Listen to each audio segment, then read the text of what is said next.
मीरगंज कस्बे के पास भूता रोड पर एक बहुत पुराना जेल था। पुराने समय में उस जेल में खूंखार अपराधियों को रखा जाता था। सन 2001 में उसे सेंट्रल जेल में बदल दिया गया। समय समय पर उस जेल में कुछ अजीब घटनाएं होती रहती थीं। मंत्री जी, एक बुरी खबर है। आपका आदमी उदय सिंह जेल में रहस्यमय तरीके से एक हादसे में मारा गया। ये तो बहुत बुरा हुआ। उदय सिंह हमारा दाहिना हाथ था। खबरें आ रही हैं कि जेल के अंदर किसी भूत ने उसे मारा। अब ये क्या बकवास है। मीरगंज कस्बे में ही कालिया और बंटी नाम के दो शातिर अपराधी रहते थे।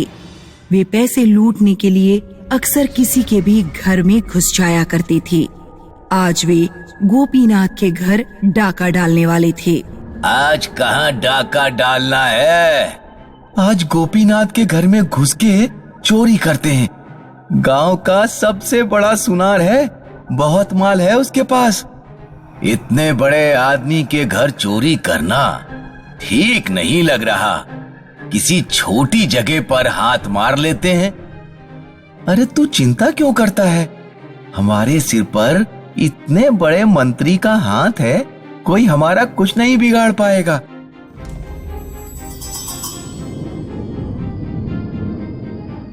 घर में जितना भी माल है हमारे हवाले कर दो। कालिया और बंटी गोपीनाथ के सारे पैसे छीन लेते हैं। फिर उनकी नजर गोपीनाथ की पत्नी के गहनों पर पड़ जाती है। अपने गले का हार भी मुझे निकाल कर दे। तुम लोगों को पैसे लेने हैं तो ले जाओ, लेकिन मेरी पत्नी के गहने तुम्हें नहीं मिलेंगे। गोपीनाथ बंटी से भिड़ जाता है। बंटी गोली चला देता है और गोपीनाथ मर जाता है। कालिया और बंटी हत्या के जुर्म में पुलिस के द्वारा पकड़ लिए जाते हैं। इंस्पेक्टर, बस हमें एक फोन कर लेने दो।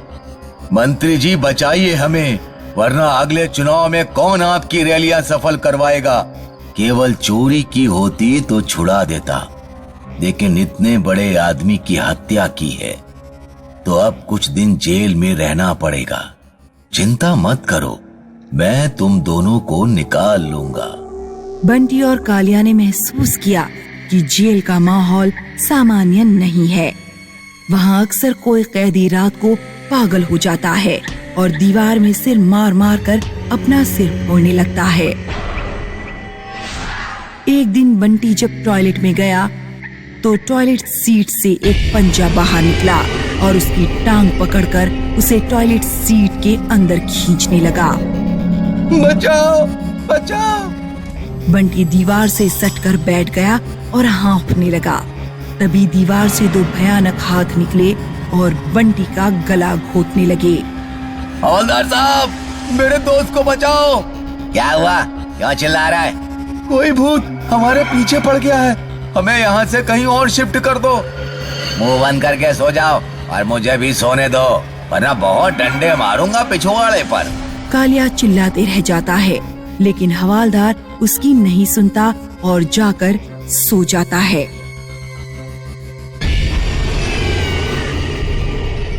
लगता है हम बच गए। अगले दिन मंत्री जी का आदमी मंत्री जी को बताता है। मंत्री जी, बंटी और कालिया मारे गए। क्या? आखिर उस जेल में हो क्या रहा है? वहाँ के जेलर को बुला कर लाओ। अगले दिन जेलर मंत्री के पास जाता है। तुम्हारे जेल में क्या हो रहा है? पता नहीं मंत्री जी, कैदी कहते हैं कि जेल में कोई भूत रहता है। कुछ कैदी कहते हैं कि एक भूत नहीं कई भूत रहते हैं। पता नहीं ये बकवास करते हैं या सच बोलते हैं। पहले मुझे भी ये बकवास ही लगी थी, लेकिन अब मामला गंभीर होता जा रहा है। तुम ऐसा करो, भेष बदल कर एक कैदी का भेष धारण करो और कुछ रात जेल में कैदी की तरह ही बिताओ, तब शायद कुछ पता लग जाए। जेलर कैदियों के कपड़े पहन लेता है। दो कैदियों के साथ जेल की एक कोठरी में रहने लगता है। एक दिन जब जेलर सो जाता है तो दो भयानक हाथ तकिए से उसका मुंह दबाने लगे। जेलर अपनी पूरी ताकत से तकिया हटा देता है। वो देखता है कि बाकी 2 कैदी सो रहे हैं। ए, उठो। तुम दोनों में से किसने मेरा मुंह दबाया? नहीं, हम तो सो रहे थे। तुम्हें जरूर कोई सपना आया होगा। जेलर एक दूसरी कोठरी में चला जाता है जिसमें उसके अलावा कोई भी नहीं था। कोठरी की दीवार से एक आदमी का भूत निकलता है और जेलर को गला पकड़कर उसे हाथ से ऊपर उठा देता है। जेलर का दम घुटने लगता है। छोड़ दो मुझे, छोड़ दो मुझे। कौन हो तुम? छोड़ दो मुझे, कौन हो? देव प्रकाश शर्मा का नाम सुना है? हाँ, सुना है। मैं वही देव प्रकाश शर्मा की आत्मा हूँ जिसे तूने उस भ्रष्ट और घटिया मंत्री के कहने पर जेल की दीवार से फेंक कर मार दिया था और मीडिया से कह दिया था कि मैंने आत्महत्या कर ली। भूत जेलर को गला घोंटकर मार देता है। बाहर की दुनिया में भूता रोड वाले जेल को लेकर आज भी रहस्य बना हुआ है। अपराधी भूता रोड वाली जेल में जाने से घबराते हैं। यहाँ से शुरू होती है 12 बीघा की सरहद। बोलते हैं 12 बीघा में कभी कोई क्राइम नहीं होता, क्योंकि 12 बीघा की रखवाली करता है इंस्पेक्टर दुर्गा का भूत, जो क्रिमिनल्स को नहीं छोड़ता। गुंडे भूत को देखकर थर थर कांपते हैं। माफ कर दो, प्लीज मुझे माफ कर दो। तुझे माफ कर दूं ताकि तू किसी मासूम इंसान का गला काटे? मुझे पैसे मिले थे, मैं अपने परिवार के लिए ये सब करता हूँ। अब तक जिनको तूने मारा है उन सब का भी परिवार है। इंस्पेक्टर दुर्गा का भूत उस गुंडे को पैरों से घसीटते हुए पहाड़ी पर ले गया और उस गुंडे को वहाँ से नीचे फेंक दिया। ये मेरा एरिया है, यहाँ कोई भी क्रिमिनल जिंदा नहीं रह सकता। ये है मंगलू, जो एक बहुत ही जाना माना लुटेरा है। हाईवे पर चलने वाली गाड़ियों को रोकना, उन्हें लूटकर सवारियों को मार देना, यही मंगलू का स्टाइल है।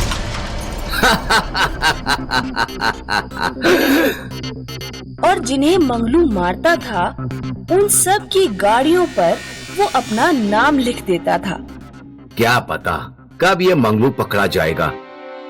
आजकल इस मंगलू के नाम की इतनी दहशत है कि लोगों ने रात में हाईवे से सफर करना ही बंद कर दिया है। एक दिन इस मंगलू का जरूर अंत होगा। और शायद लोगों की दी हुई बद्दुआ ही थी कि मंगलू किसी कारण 12 बीघा की ओर चला आया। मंगलू ने सोच लिया था कि वो अपना अगला शिकार इसी सरहद के हाईवे पर ही करेगा और वो रात होने का इंतजार करने लगा। रात होने पर जैसे ही वो गाड़ी के सामने आने वाला था कि उसे इंस्पेक्टर दुर्गा के भूत ने जमीन से ऊपर उठा लिया।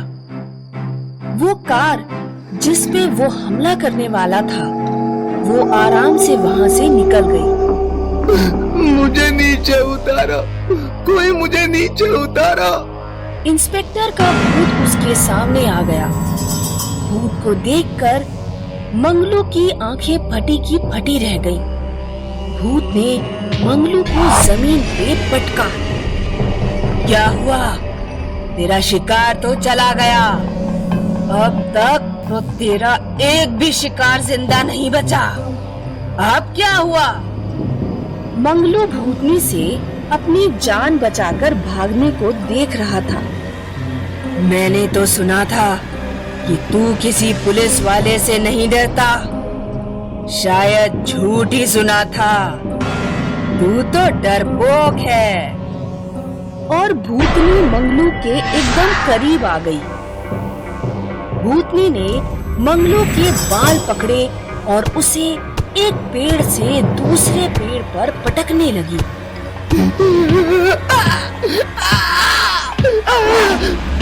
मुझे छोड़ दो, जाने दो। इसी तरह कई लोग तेरे आगे गिड़गिड़ाए होंगे, पर तूने किसी को नहीं छोड़ा, तो मैं कैसे तुझे छोड़ दूंगी?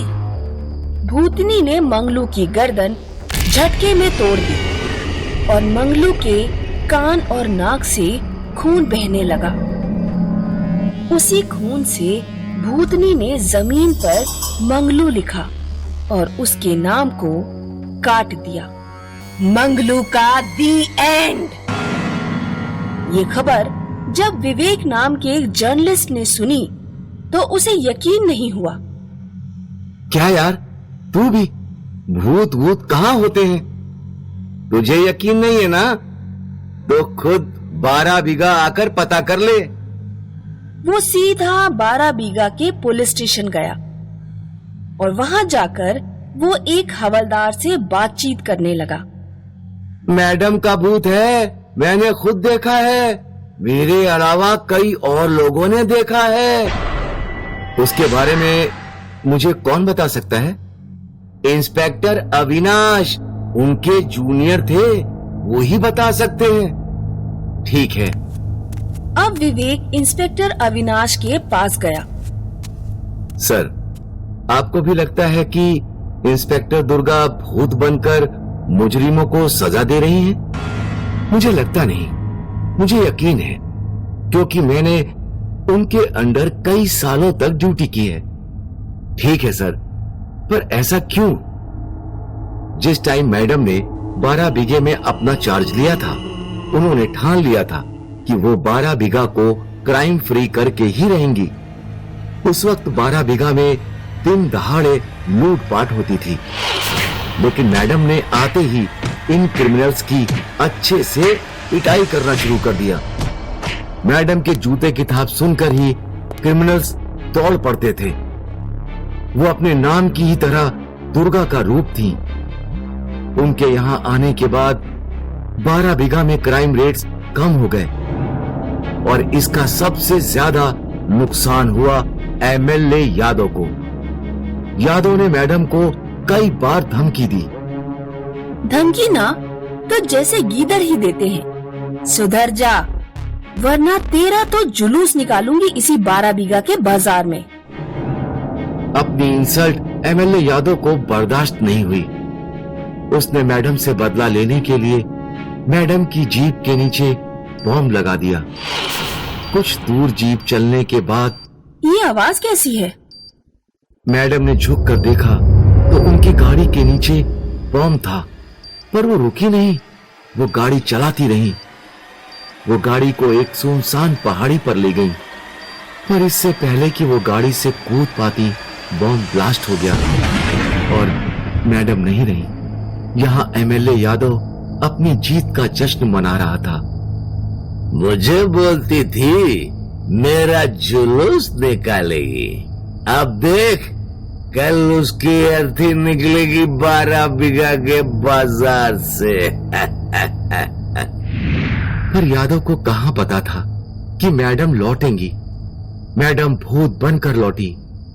अचानक से यादव और उसके आदमियों को जूतों की थाप सुनाई देने लगी। भाई, ये तो उसी इंस्पेक्टर के जूते हैं। बौरा गए हो क्या? वो तो मर गई, हमने खुदाई मारा है उसको। मैडम का भूत जोर जोर से हंसते हुए यादव के बिल्कुल सामने खड़ा था। भूत भूत भूत। उस रात मैडम ने एमएलए यादव और उसके सारे आदमियों को उसी कमरे में फांसी पे लटका दिया और बस तब से मैडम भूत बनकर इस 12 बीघा की रखवाली कर रही हैं। अगर वो मर गई तो उनकी आत्मा को शांति क्यों नहीं मिली?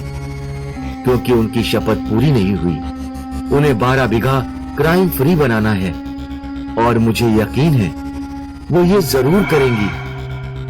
सर, आपको क्यों यकीन है कि इंस्पेक्टर दुर्गा भूत बन गई है? आपने कभी भूत देखा है क्या? वो केविन दिख रहा है, वो मैडम की केविन है। हर रात वो यहां आती हैं। यकीन ना हो तो खुद रुक कर देख लो। विवेक को अविनाश की बातों पर भी यकीन नहीं था। वो वहीं बेंच पर बैठा रहा। रात हुई, बाहर लोमड़ी चिल्लाने लगी और अचानक से पुलिस स्टेशन का डोर खुला। रूम में बैठे सभी ने खड़े होकर सैल्यूट किया। विवेक चौंक गया क्योंकि उसे कोई दिख नहीं रहा था, पर जूतों की थाप जरूर सुनाई दे रही थी। विवेक ने देखा कि वो जूते की आवाज केबिन तक गई और केबिन का दरवाजा खुला, पर वहाँ कोई नहीं था। क्यों? क्या हुआ? तुम्हें तो यकीन नहीं था ना? हाँ? विवेक की हवाइयां उड़ चुकी थी। उसे समझ नहीं आ रहा था कि ये सब सच है या सपना।